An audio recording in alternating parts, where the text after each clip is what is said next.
Hi guys. So இன்றைக்கி நம்ம இன்ட்ரெஸ்டிங்கான டெக்னிக்கல் ஃபீச்சர்ஸ் தான் பார்க்க போகிறோம். ஸ்ட்ரைட்டாக வீடியோக்குள்ளே போயிடலாம்.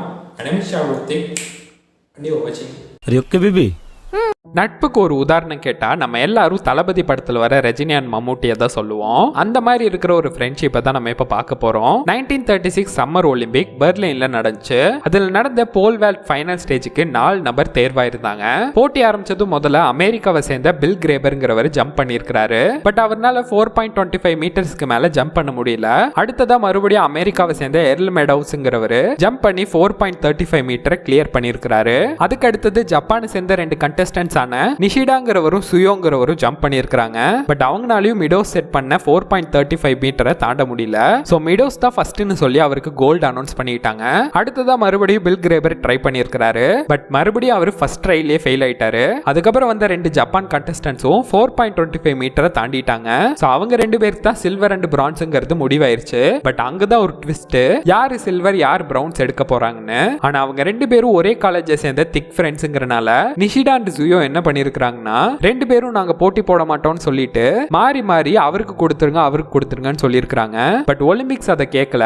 ரொம்ப நேரம் டிஸ்கஸ் பண்ணதுக்கு அப்புறம் நிஷிடா தான் ஃபர்ஸ்ட் அட்டெம்ப்ட்லயே 4.25 மீட்டர் அச்சீவ் பண்ணிருக்காருன்னு நிஷிடாக்கு சில்வரும் ஜியோக்கு பிரான்ஸ்னு அறிவிச்சிட்டாங்க. பட் அவங்க 2 பேருக்கும் இதுல கொஞ்சம் கூட விருப்பம் இல்ல. சோ ஒலிம்பிக் முடிச்சிட்டு ஜப்பான் போனதும் முதல் வேலையை என்ன பண்ணிருக்காங்கன்னா அவங்க 2 பேர்த்தோட மெடலையும் பாதி பாதியா வெட்டி பாதி சில்வர் பாதி பிரான்ஸ் உள்ள ஒரு மெடலா மாத்தி 2 பேரும் போட்டிருக்காங்க.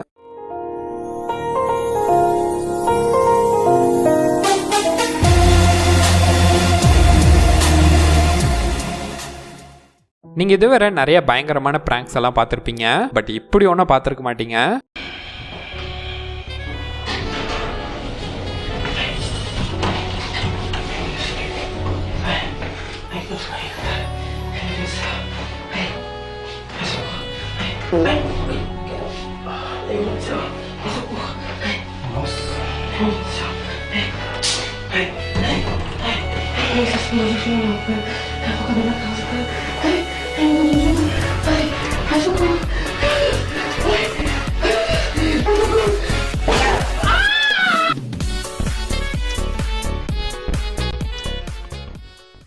பொதுவா நம்ம ஊர்ல கல்யாணத்தை தான் கிராண்டா பண்ணணும்னு தள்ளி போடுவாங்க. பட் இங்க ஒரு ஊர்ல ஒரு விசித்திரமான விஷயத்த கிராண்டா பண்ணணும்னு தள்ளி போட்டு வராங்க.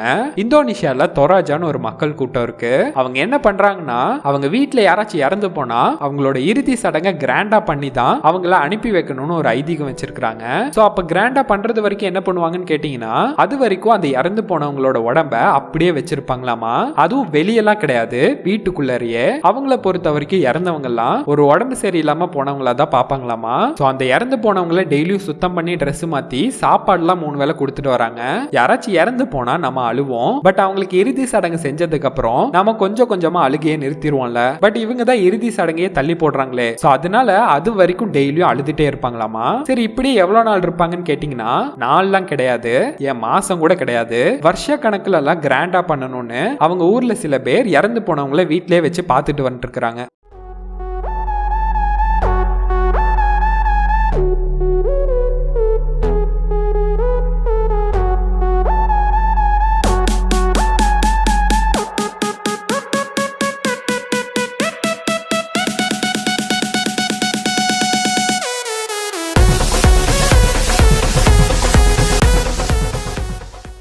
நம்மளை சுத்தி என்ன நடந்தாலும் அதெல்லாம் கண்டுக்காம நம்ம பாட்டுக்கு நம்ம கோலை பார்த்துட்டே போனா அதை அச்சீவ் பண்ணிடுவோம்னு சொல்லுவாங்க. அதை நிரூபிக்கிற மாதிரி ஒலிம்பிக்ஸ்ல ஒரு இன்சிடென்ட் நடந்திருக்கு. 2002 வின்டர் ஒலிம்பிக் கேம்ஸ்ல ஸ்பீட் ஸ்கேட்டிங் ஈவென்ட் நடந்துச்சு. அந்த போட்டி ஆரம்பத்துல எல்லாம் சரியா இருந்தாலும் கடைசி ரவுண்ட் வரும்போது ஒருத்தருக்கு ஒருத்தர் முந்தணும்னு ஆசைப்பட்டு புடிச்சு இழுத்ததுல அவங்க எல்லாருமே கீழே விழுந்துட்டாங்க. இதனால என்ன ஆச்சுன்னா போட்டி ஆரம்பத்துல இருந்து கடைசியா வந்துட்டு இருந்த ஆஸ்திரேலியாவை சேர்ந்த ஸ்டீவன்ங்கிறவரு அந்த போட்டியை வின் பண்ணி கோல்டு அடிச்சிட்டாரு.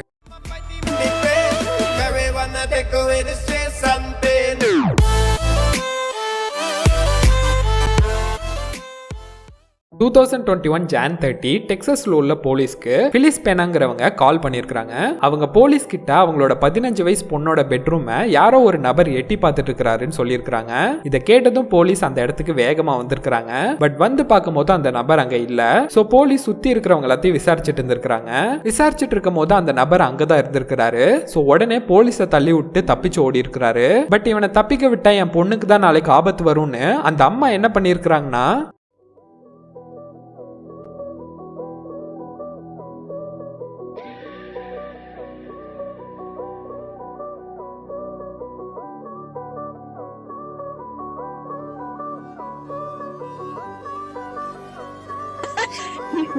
he's coming this way.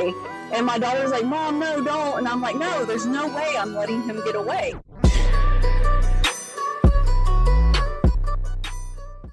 நம்ம எல்லார் வீட்லயும் டிவில முக்கியமான சேனல் எடுக்குதோ இல்லையோ, ஷாப்பிங்க்குன்னு ஒரு சேனல் கண்டிப்பா எடுக்கும். அதுல பண்டைய காலத்து போனு பொருட்கள்லாம் எடுத்துட்டு வந்து 21st செஞ்சுரியில வித்துட்டு இருப்பாங்க. பட் அவங்க விற்கிறதுல சில பொருட்கள் உண்மையாவே யூஸ்ஃபுல்லா இருந்தாலும் அதையும் அந்த சேனல்ல இருக்கிற ஹோஸ்ட் ஆஸ்காருக்கு ட்ரை பண்ற மாதிரி நடிச்சு நம்மள வாங்கணுமான்னு யோசிக்க வச்சிருவாங்க.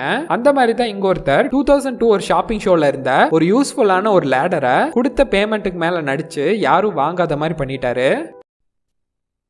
It's a very easy situation to operate. You just push the buttons in right here on the two sides. There are two little buttons. And all you do is push them in and that will release it. And right here, push the button in, that releases it. And then after you let go, it locks firmly in place. So really, you're all set. And this is tough. It is? Listen, give you an example. Say you have you have to get up on the wall, high ceiling, vault the ceiling. Hey, listen, just walk right in. And I tell you, it's very safe, it's durable, and it's lightweight. Scaring me. Oh, really? See, now it's locked in place, okay? So really, you say, Oh, God, Carol, are you okay?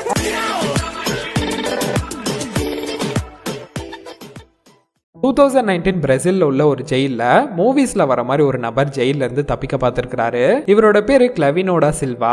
இவர் அந்த ஊர்ல உள்ள ஒரு பெரிய gang leader. But இவரை police பிடிச்சி இவருக்கு 73 வருஷம் சிறை தண்டனை கொடுத்துட்டாங்க.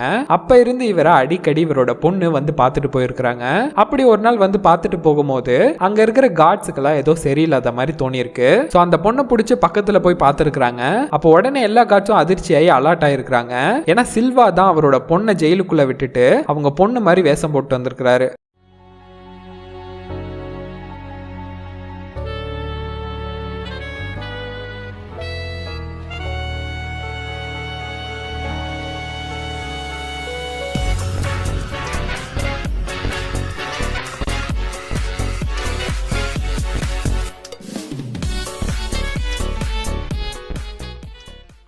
$2015 QVCங்கிற ஒரு அமெரிக்கன் ஷாப்பிங் சேனல் $229, அதாவது 17,000 ரூபாய்க்கு ஒரு விலை உயர்ந்த மோதிரம்னு சொல்லி ஒரு மோதிரத்தை அட்வர்டைஸ்மெண்ட் பண்ணிட்டு இருந்தாங்க.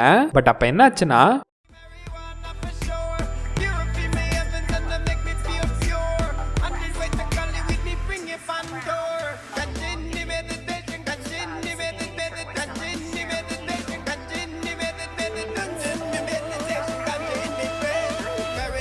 Take away the